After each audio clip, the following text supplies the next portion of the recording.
Hello there. Welcome to From the Left. My name is Stephen Leon.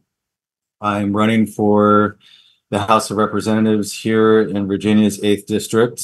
And today's show is called Revelations of Climate Change Resolution. So, about climate change I remember being taught that in public school. And I remember, just going with the pack on that and everything. And, then somewhere around like the year 2000, we had like one 60-degree day in the winter, right? So that those started becoming more frequent and oscillating. Here in Northern Virginia, if you've looked at the stats and everything of what the scientists have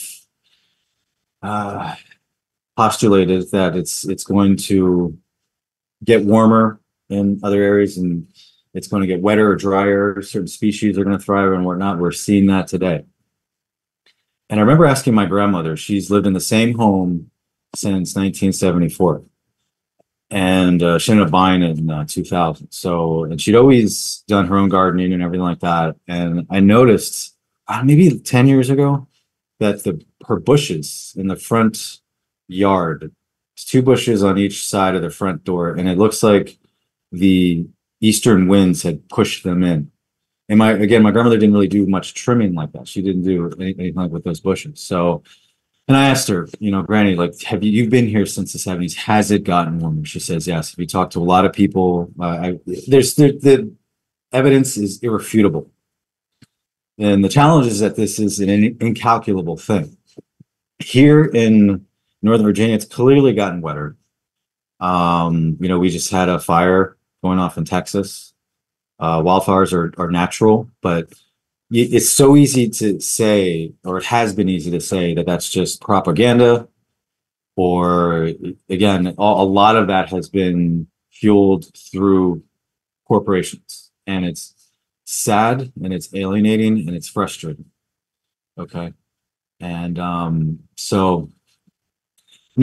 obviously I've always trusted the science, when it comes to climate change and the business. I remember early on, I was talking to my mom. She'd recently passed away, and there was a lot of talk of making ethanol or corn. Basically, what it came down to was people aren't going to stop eating their corn to get like 100% biofuels, right? So you see 15% ethanol here and there.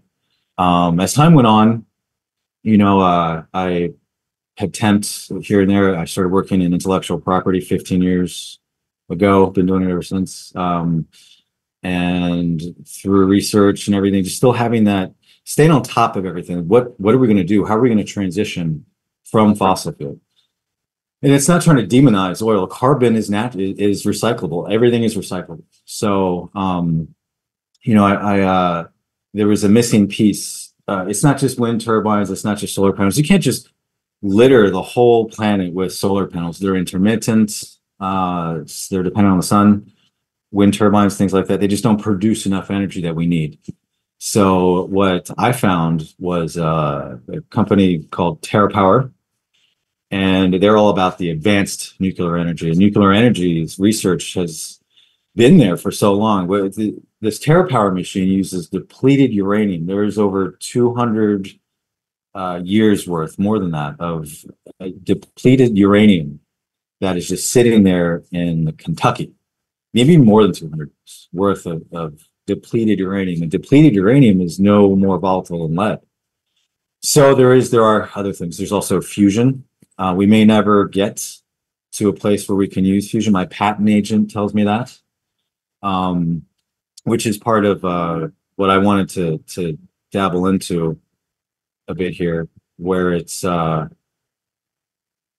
if you go to my website, leonforcongress.us, remember it's a .us, because .com is someone else. Climate change.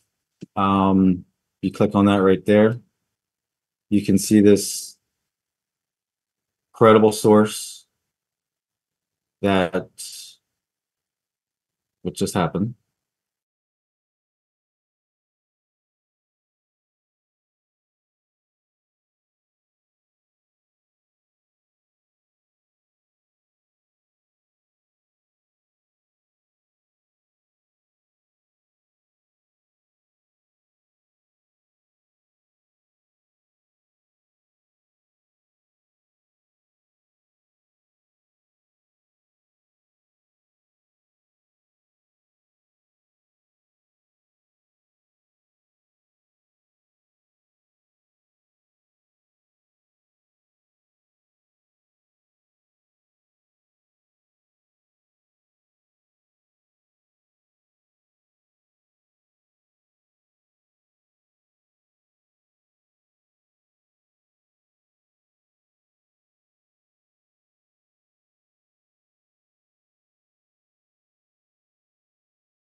Technical difficulties.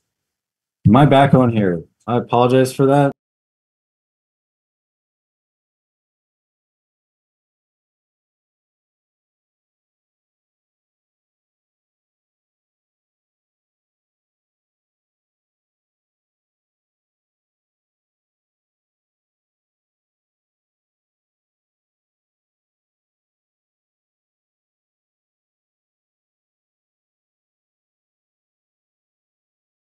Back or not? Yeah?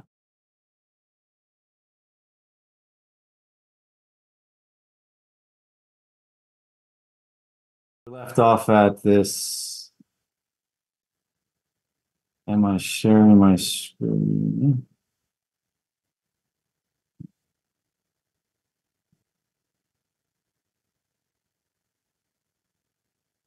Okay. Credible source here at the Guardian. And the poll is clear with climate change. You can see it's more than 50% here, 65% in the US. Okay, but most people don't know that how dire of an emergency this is. Okay. We see the subtle signs of it now, and places like Polynesia and other places have experienced this. A lot of indigenous islands and things like that, they have to keep relocating. And it's very easy if you live midland or something like that, out of sight, out of mind, you don't see it, right? And again, if you are disillusioned by the media, if you're not media literate, it's very easy for you to look the other way until it's too bad, right? And you got to shake that denial. Everybody knows what denial is like, right? So that is one area to consider. And then there is also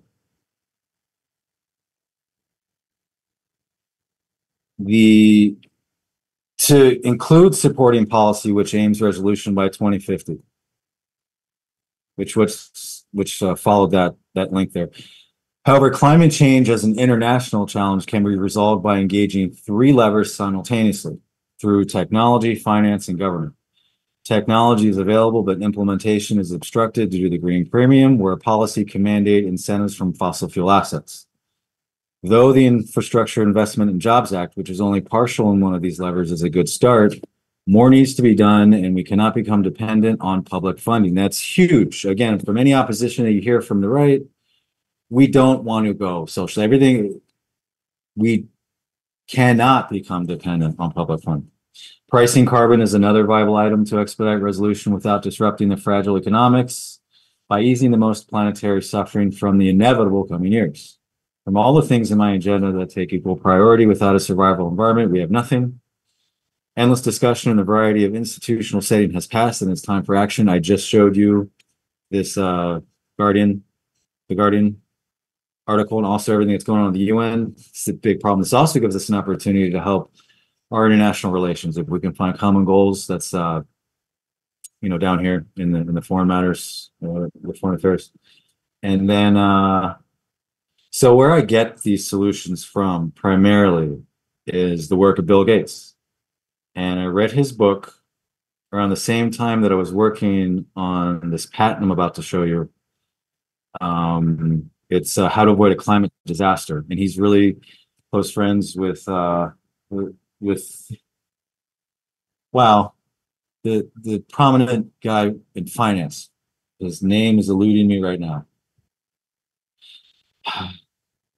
Anyhow, so essentially the there's three levers here, and that's what he basically says in his book. It's the technology's always been there, the government's only partial, and then it's the finance. It's called the green premium. The green premium is the cost of investing in a technology over one that doesn't emit fossil fuels. So if you look at what that is, I've mentioned this before in another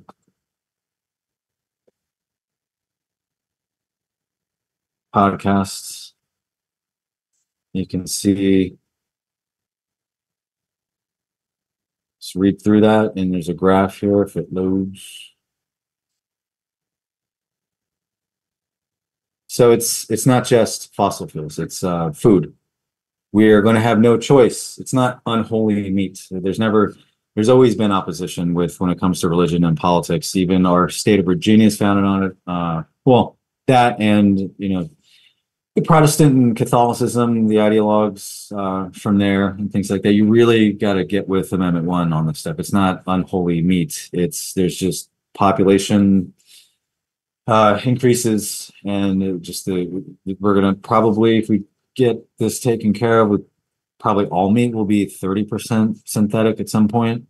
That's why the FDA is so important. Again, I come from the patent world, and that's what I wanted to show you next.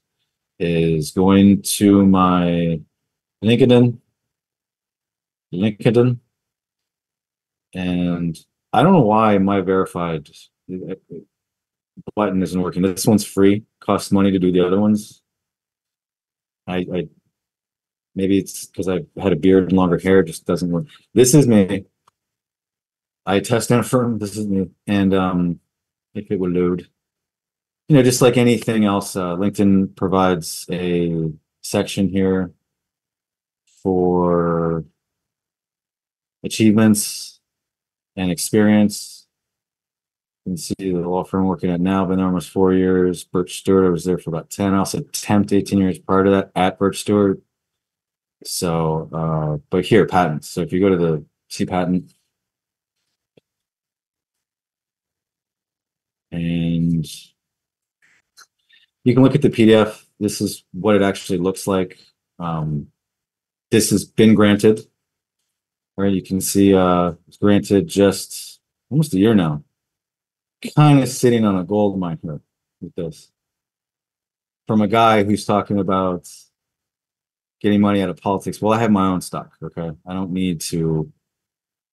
It's a whole another discussion. We can talk about that whenever, whether if it's on social media or the press, no problem whatsoever. So I'm a sole inventor. That's one of my companies. That's the B Corp, so there's stock in there. See the drawings, the abstract with a patent. It's essentially there's a handful of elements: abstract, claims, drawing, specification. It's pretty much a title. It's huge. The way I look at patent law is analogous to patents. So I'm able to come up with an idea on my own and push it through. Due process. I've got someone somewhere out there was saying that I needed a different hook for my website when it goes right in there and it talks about using my intellectual property law experience to the test. I would need a different hook. But I just didn't get it. I wish that people would be more open-minded and patient and prudent with people. Like, why is that relevant? Please explain, rather than just assume. Okay. So this is proof right here. I also have another patent, a design patent. There's 3 kinds: utility, design, and plant. So I also have a number of provisional patents. So the abstract. A system to sustain and develop a terrestrial and extraterrestrial economy is provided. A thermodynamic energy component is provided for generating electricity and is an electrical communication with a distributing power grid. A dynamic electrical charging matrix with transportation systems, a habitat, irrigation, and agriculture topology and resources for manufacturing, recycling provisions are each also an electrical communication with the distributing power grid. An auxiliary depot is further provided for auxiliary storage of energy-related resources. So if you look at that, just a closed, complete system. I could have gone further into other elements of infrastructure or whatever, but I didn't want to overcapitalize. I could have just kept going. I could have connected everything. I could have connected all the way the doctorate down to whatever. I just like, I got to draw the line somewhere. So this is where I drew the line. And part of patents is we have these things called information disclosure statements, relevant articles, video, publication, other patents or publications. They're from our citations at it's the responsibility of, it's a US thing that the inventor does that, but the examiner also does their own. So that's called an 892C, cited by examiner. You can see all the different things that they went and did on their own examination process. And then we're talking advanced nuclear stuff here. We're talking, I'm not going to go through the whole patent because I would, to explain the dynamics, just take a look at it for yourself. I know it's, if you don't know how to read a patent or interpret it, it's like, what am I looking at here? I get it.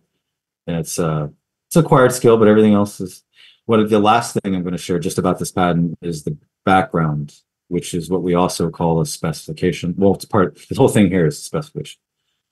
You can see where I initially filed before infrastructure was even like a real tag or a real key term in politics. I was already working on this behind the scenes. Like I said, I started early. I remember talking to my mom, like, how do we help the environment and make some money? So, and this is the fruit of that stuff. And, so listen to this, really be fair and hear me out when I read this background for you. It cannot be ruled out that the planet Earth's atypical oscillation of meteorological patterns at present are possibly due to the natural offset of said planet's fifth interglacial development cycle. We have had ice ages before. Yes, the Earth does have its natural warming periods. We don't know if we'll ever have another ice age. We don't have another Goldilocks planet to compare with. We can tell you where. We just don't know. This stuff is incalculable. Okay. So, to the contrary, empirical data concerning the advent of the Industrial Revolution has shown that an imbalance of CO2 displaced in an Earth's ecosystem by an interconnected economy has initiated a climate change, considering both postulations. So if we look at this, even as the political system is one large brain, and we look at both arguments on why there is or may not be, but the right is starting to catch up. They're behind on a lot of things. So, considering both postulations would explain the more recent observations towards exponential and unexpected rates of a climate change is happening faster than we expected. Probably because we just didn't look at it that way. We didn't look at it both things. And also we keep progressing with commerce, and yes, politics adds into it. Any of which will render an economy unsustainable. Now, the good part is that this invention will allow economical progress in any environment, thereby negating any moot points of a climate change while responsibly advancing spacefaring endeavors. So this thing is portable. You can put it on Mars. You can put it wherever. It's the way that I had set it up. If you look at the claims, you can see I took every possible configuration that would be viable, not just. So the idea is to get advanced nuclear energy with a lot of security protocols. We're dealing with serious stuff here. Which involves government. You need to have that. You know, just right to bear arms. They're not just going to give me, a chunk of uranium. I mean, they give you like a pellet for whatever, but anyways, another podcast. It's about getting the advanced nuclear and using those as our smelting. We can build and manufacture things from that rather than burning coal. And if we did, just capture the carbon right there and reuse it.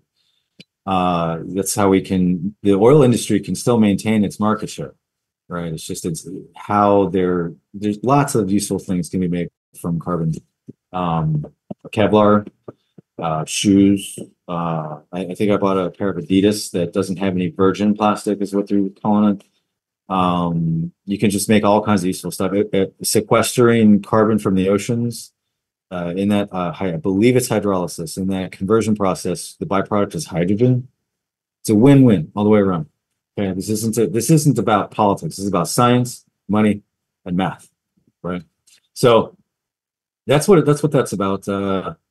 You can see in the claims where I pretty much, if we ever do get fusion, I've incorporated that in a configuration into this long, I call it ICAST. The title of the patent is Infrastructure Conversion Adaptation Symbiotic Stabilization System thereof. So the method of doing that, you could argue, I didn't choose to get into politics in a manner of speaking. I believe I was called to it. So it's not always fun. It's not always comfortable. It's not always pretty, but I believe it with the higher power of my own witness and all that other good stuff, and really trying to bring this thing, everyone together on this, and with, especially with all the other issues for the law. And fundamentally what that is, with when it comes to this, with that financial lever, is mandating the fossil fuel assets to offset that green premium. So essentially what we're doing is we're forcing the private sector to do that long-term investment. They still keep their financial, we're not government subsidizing it. We don't get to keep that. I know that might upset someone like AOC, where it just looks like, for lack of a better reality, or whatever, her communication, whatever it is, it's just to create more. Yeah, that's going to create a lot of jobs, but the government doesn't need it. It'll take care of itself that way. It's very simple to look at. If we were all driving on an airplane and you see the throttle go up. I'm not a pilot, so I don't know what the terms are. But you see, it's got like it's like three levers on one giant lever. Just all three of those can slowly go up. And this is an international thing. That is a positive thing about Nixon, and where I would like to see the right reform to fiscal responsibility and him taking us off the gold standard. So we kind of have that upper hand right there. So let's be responsible with it. Okay. I mean, we have a lot of competition out there, and that's okay. If it's with China, it's fine. If it's with Canada, whatever. Okay. We can still share this planet too. So that is essentially the solution there. Again, that technology has been in there. When I put this patent together, there's so many different kinds. And even then, by running for Congress, getting in office, and then pushing that doesn't come to me. It doesn't fall into my hands that way.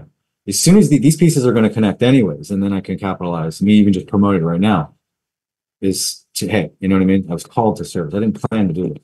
So while I'm in office, I'm not going to be capitalizing on anything. This could be, if I don't make it, I can still work on this. I fear that if I don't get the financial assets to offset the green premium, then I'm going to be selling infrastructure to a lot of people that are suffering. They may not even be able to afford it. I mean, essentially, my business about it is to negotiate the labor terms. You know what I mean? To really take it, outsource it to Deloitte, get small companies with big companies, get them to really lay out this infrastructure, even if it's the induction of the wireless charging, even plug-in charging, to get that infrastructure all in, that energy infrastructure. You know what I mean? So we'd really be getting the people that are laboring over this and getting them taken care of. And then I tried it. There's international patents that you can do. Those are expensive. I couldn't afford to do that. I got this. So I got very lucky. I did the spec myself. I was able to get a deal from my employer. They responded to an office action. It's completely legit. Really cool that I was able to.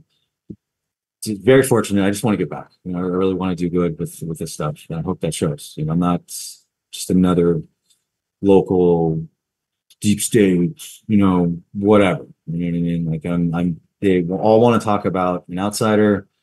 They all want to talk about this or that, and I'm not seeing it in anything reputable that they've done. I'm it, and I know it. So, and if not, let's challenge me. Let's debate. Let's talk about it. So, yeah, that's where that's at. I've got 5 more minutes. There's one more link. Oh, the Citizens Climate Lobby, which is voluntary. I learned a lot about during COVID. They wouldn't let me promote my business there. which is nice. But some people do promote books there. I call them out on that. Anyways, so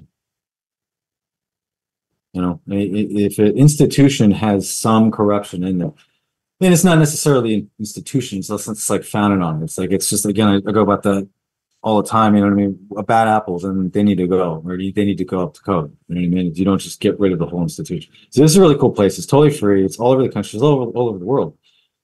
It's nonpartisan. There's people, they do push a lot of bipartisan solutions. They're laser focused on the pricing carbon. I wanted them to do more, you know what I mean? But that's just their thing. I don't have time to work my way up into being any kind of leader for this place. So, but I learned a lot to actually get on Zoom and talk to these people in cold country.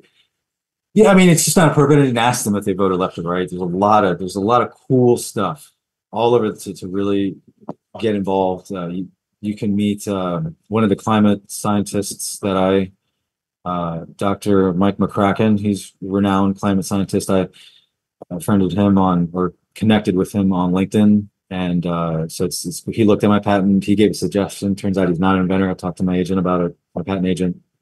So to network, to really get involved, some people, just to know that it's out there. Check it out. You know what I mean?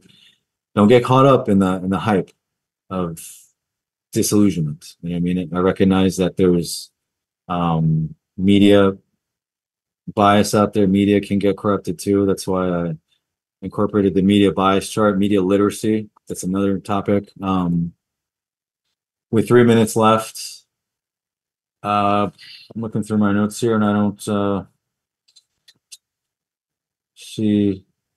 Oh, the health circumstances. There's the health is the economy. So if you look at what the WHO talks about with the health circumstances, like if we're gonna die from climate change, how are we gonna die?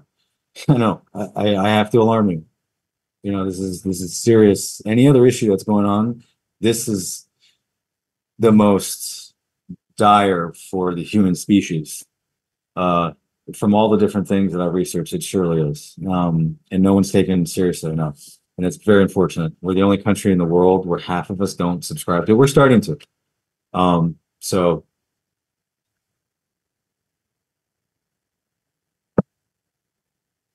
WHO, health, climate change,